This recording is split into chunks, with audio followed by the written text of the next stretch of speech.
Well, hello there, YouTube, and welcome back to my channel. It's Katrina once again, and I am coming to you with an easy, beginner-friendly video on composting.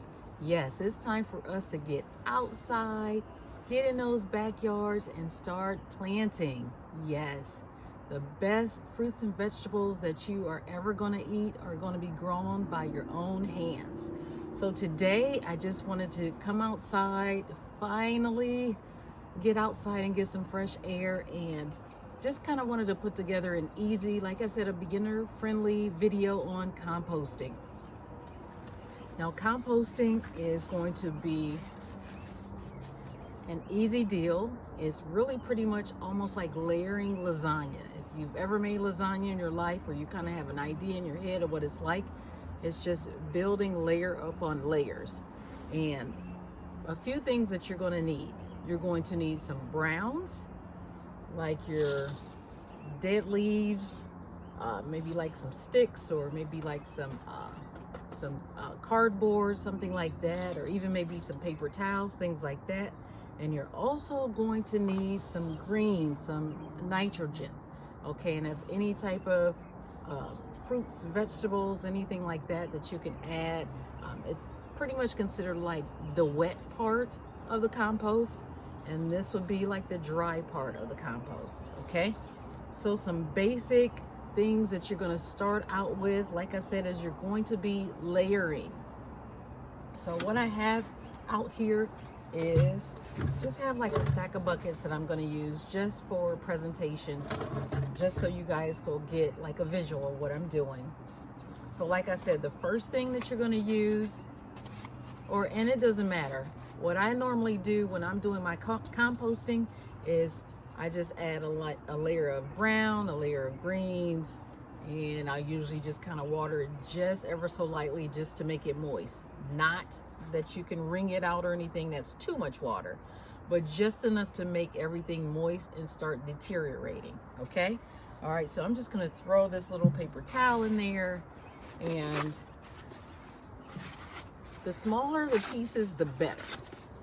So if you have things like this, do not throw these away. When you have your paper towels or your toilet paper, I want you to add it to your compost bin, because this is going to make some absolute black gold for your garden. Okay, this is going to get those veggies growing like crazy, and you won't even need to add fertilizer. At least so far I hadn't had to use fertilizer when I'm using my compost.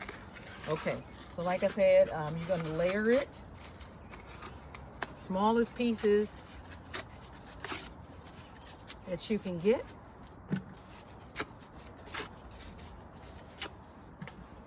And then I'm just going to add some more of these dead leaves, and these are from last year, believe it or not.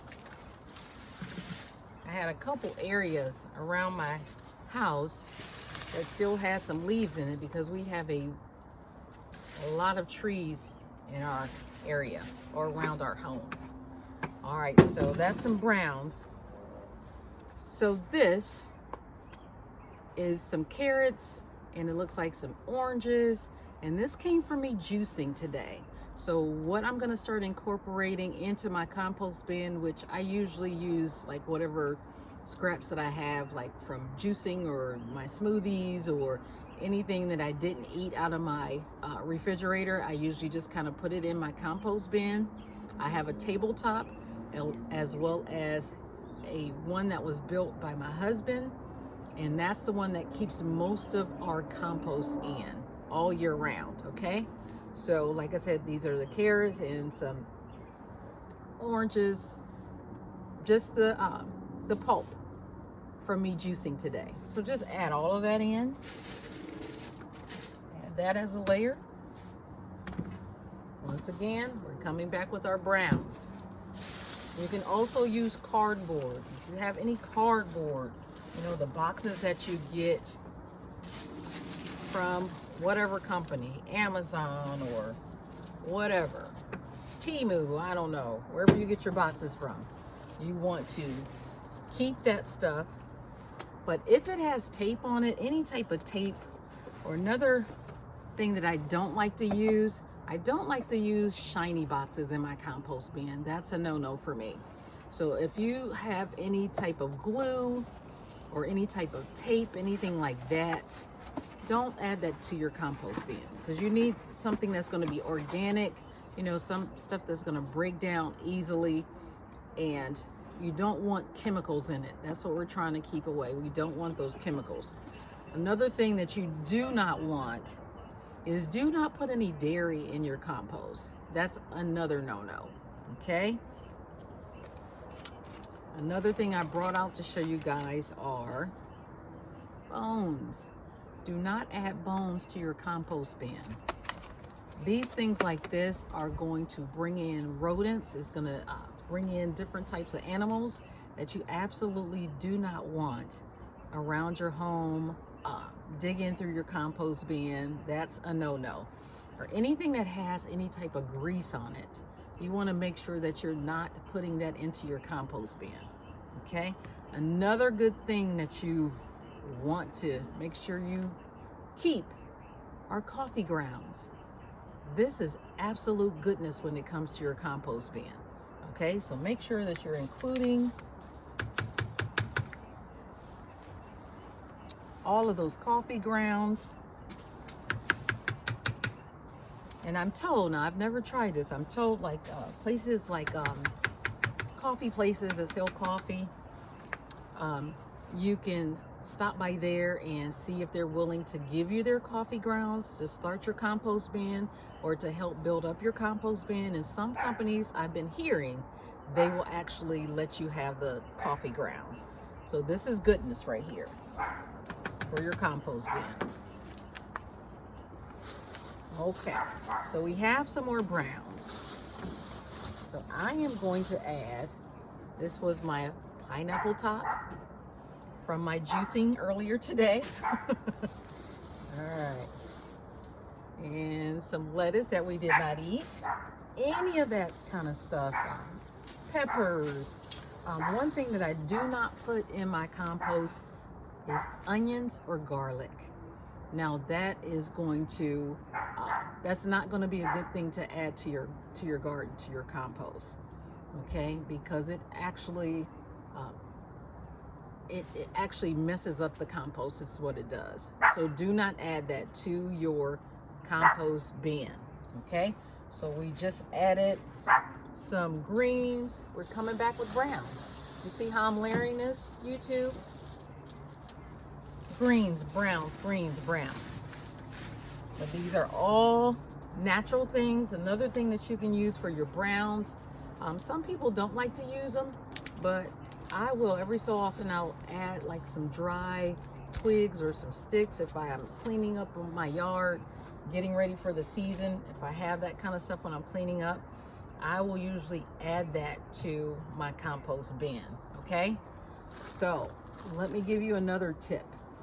If you have big items like this, remember when I talked about tearing up the little pieces of the cardboard or whatever, boxes, whatever, and even the leaves, if you can squash them down, you know, kind of grind them up in your hand to get them just into smaller pieces, that is perfect.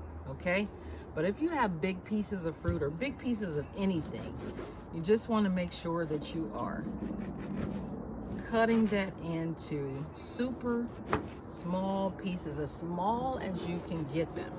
Okay, all right, so one other thing that's going to be needed is water. You're just going to lightly water every so often when you're doing your layering. Okay, because this is going to be important. You got to keep this moist so everything can start breaking down. And what you're going to find at the end, when it's all broken down and it's turned into that absolute soil gold, that black gold, you're going to find some worms down at the bottom of there, or kind of crawling all throughout your compost bin. That means you are doing an excellent job. Yes, that means you are doing great with your composting. So be looking for that.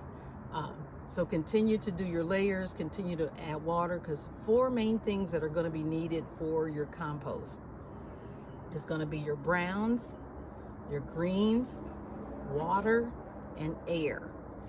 Once you have everything in your compost bin, whether you're doing it in a bucket or if you're doing it in ground, or if you set out a compost bin, some people purchase compost bins, whichever way you go.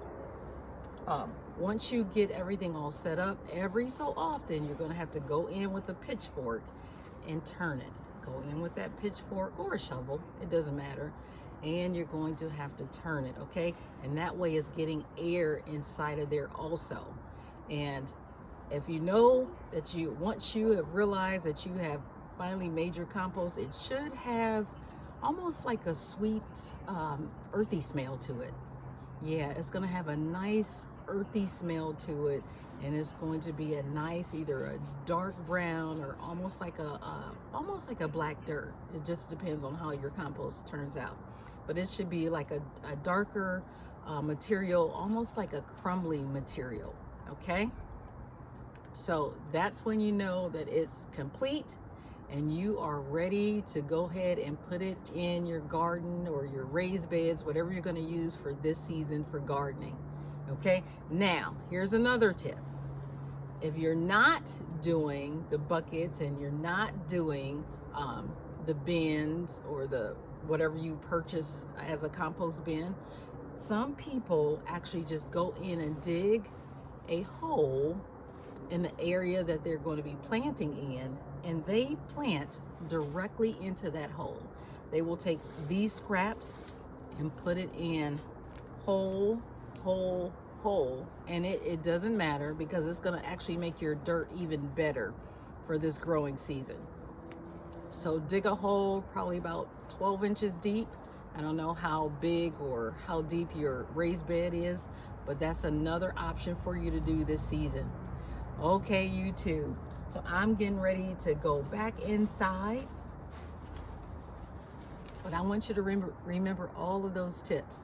Green, brown, make sure you water, and make sure you get some air inside of that compost bin, okay? Even if you have to turn it, flip it, use the pitchfork, use the shovel, whatever that may be.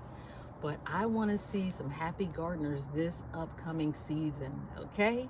All right, so that's it for right now. You all have a wonderful, blessed day, and I will see you on the next video. Bye, YouTube.